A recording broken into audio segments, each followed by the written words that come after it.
Otep la famille.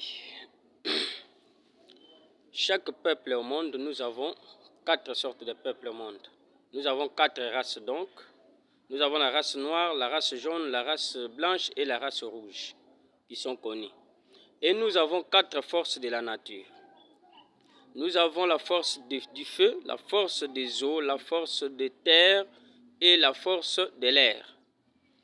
Chaque peuple au monde traverse ces 4 étapes de force de la nature.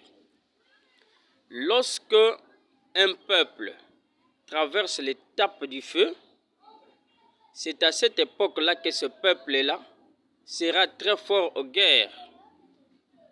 Par exemple, en Égypte antique, nos ancêtres étaient très forts, ils furent très forts en guerre. Et aucun peuple n'entrait en Égypte faire de n'importe quoi.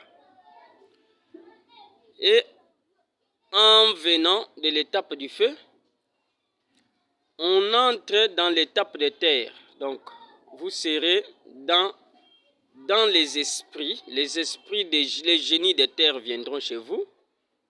Là, maintenant, ce peuple-là sera très riche. C'est pour cette raison-là, vous verrez que dans des royaumes, dans tous les royaumes de l'Afrique, tous les royaumes d'Afrique furent très riches. Et en quittant l'étape de terre pour être riche, vous irez dans l'étape où vous allez affronter les esprits des eaux. Donc là, c'est la douceur. Vous serez paisible. La douceur va régner chez vous. Et à cette étape-là, vous ne ferez jamais de guerre. Mais vous êtes riche, mais vous ne ferez jamais de guerre. Vous serez un peuple doux. Il y aura la douceur qui va régner chez vous.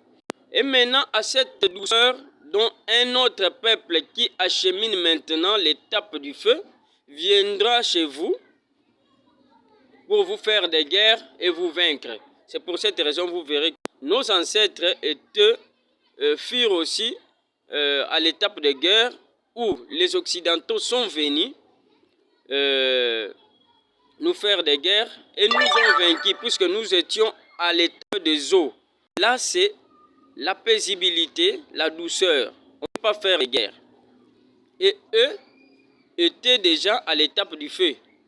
Et en quittant l'étape de la douceur, maintenant, ce peuple qui est dans l'étape du feu viendra maintenant commencer à vous esclavagiser.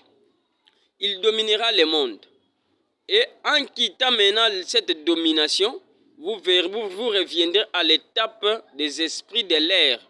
À l'étape de l'esprit de l'air, vous verrez que ce peuple qui est à l'étape des esprits de l'air, qui vient d'être esclavagisé, sera maintenant comment?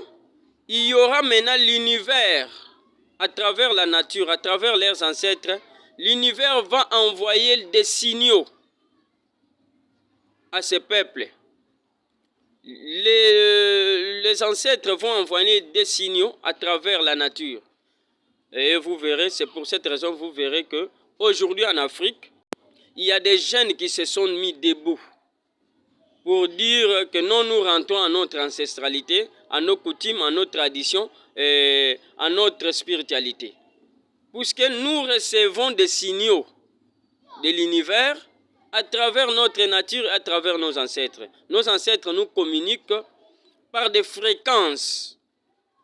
C'est pour cette raison que vous verrez des gens qui se sont mis debout ici en Afrique, qui sont communiqués à travers des fréquences de la nature, des fréquences des ancêtres, des fréquences de l'univers, pour faire revenir tout le monde de ces peuples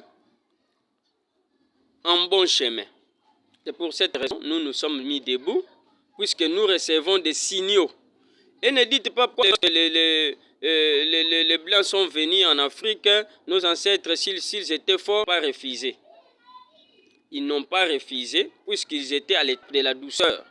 Ces peuples-là, des Occidentaux, étaient dans l'étape du feu. Maintenant, nous sommes à l'étape de l'air, ce qu'on appelle l'étape des esprits de l'air, donc les génies de l'air qui sont en train de nous révéler. Nous sommes dans cette étape-là. C'est ce qu'on appelle l'étape des temps du Verseau. Donc nous sommes en Afrique, on est à l'étape du Verseau. Donc, à l'étape des esprits de l'air.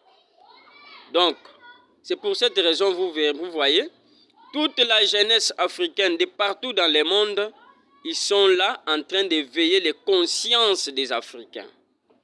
Voyez-vous? Au TEP, à la prochaine.